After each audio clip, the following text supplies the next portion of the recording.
Hello guys, what's up? Welcome to Flixet. There is little doubt that fans are already excited about Thor: Love and Thunder, now that it has been confirmed that Christian Bale is joining the Marvel Cinematic Universe flick. But which Marvel character is the Academy Award winner going to play in a highly anticipated sequel? In today's video, we're going to talk about some new reports that point out how Bale's villain character may finally introduce the Greek gods into the MCU. But before we jump in, please make sure you press that red subscribe button, along with the tiny bell icon, to enter into our monthly shoutout giveaway. Just comment down below saying I subscribed. We will enter you into the giveaway.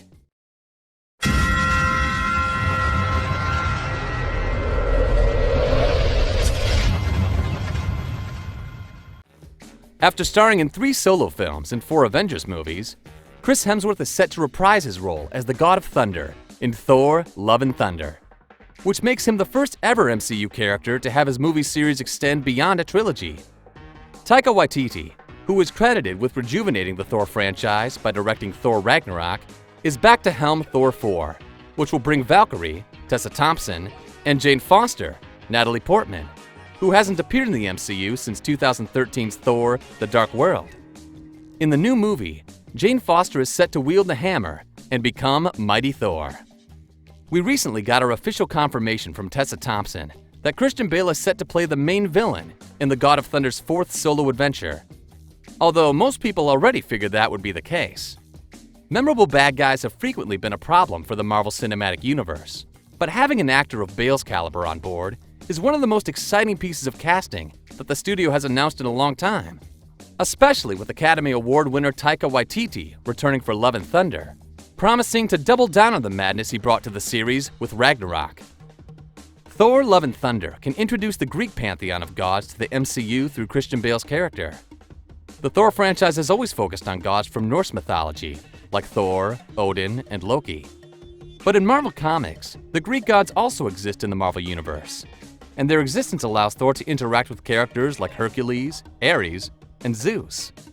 It's not hard to imagine Bale as just about any major Marvel villain.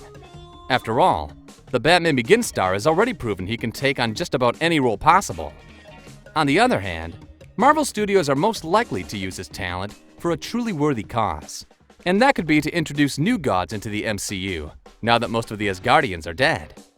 There are several couples of villainous Marvel characters Bale might be playing, but per the newest rumor, Bale could possibly be enjoying Ares, the Greek god of warfare that has loads of earlier ties with Thor within the comics.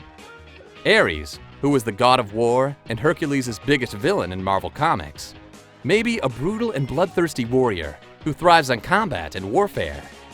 Over the years, Ares has been portrayed as an anti-hero sometimes, except for the foremost part is depicted as a villain who will do whatever it takes to win.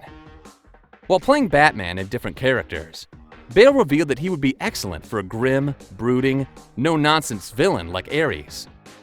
As a living instrument of war, Ares must be physically imposing, and someone whose characters are going to be ready to see as a legitimate threat to Thor. Bale can bring those qualities to Ares on the large screen. By having Ares in Thor: Love and Thunder, Marvel can bring an entirely new world to the MCU. Ares is simply one of many Greek gods who populate the Marvel Universe. Within the comics, a gateway to a different dimension exists atop Olympus. This dimension is to the home of the Olympian gods, led by Odin's Greek counterpart, Zeus. Thor and the Avengers have had encounters with numerous characters from the dimension of Olympus, like Hercules, Typhon, Poseidon, Hades, Venus, and more. Hercules may be a key member of the Avengers, who the MCU may have plans to use at some point within the future, given Hercules' importance to the comics. If Olympus does exist within the MCU, how have they remained hidden for so long? First of all, they would not be the primary mysterious race to avoid the spotlight. What's been said about Marvel's Eternals movie confirms that a race of alien immortals have been living on Earth secretly for thousands of years, and it might seem that their enemies, the Deviants, have done a similar thing. The Greek pantheon might yet be one more race of superhuman beings that have been hiding within the MCU all this time also. As for why they have been ready to stay hidden far away from the rest of the planet, it could be that the Olympians elected to remain in their secret dimension. Ares might be the character who changes that. Ares leaving Olympus and striking out upon the Asgardians who have taken home on Earth could make more to appear. Even Asgard has already presented the MCU with stories for both the Thor and Avengers movies. Incorporating Ares, and therefore the Greek gods, in Thor, Love and Thunder, would create new avenues for storytelling which will last for years. Scheduled for a November 2021 launch, Thor Love and Thunder is the fourth and remaining movie on Marvel's slate for subsequent 12 months. With Odin, Heimdall, and this timeline's Loki all lifeless, the MCU is operating low on gods. And with the Eternals set to shake up the cosmic aspect of issues when it drops later this 12 months, a complete new world of superpowered mythological figures might energy Marvel's intergalactic tales for the foreseeable future, if the report on Bale enjoying Ares in Thor Love and Thunder seems to be true. Hope you enjoyed the video. What do you think about Bale playing the character of Ares? Let us know in the comments. If you haven't subscribed to my channel yet, please do so. See you in the next video.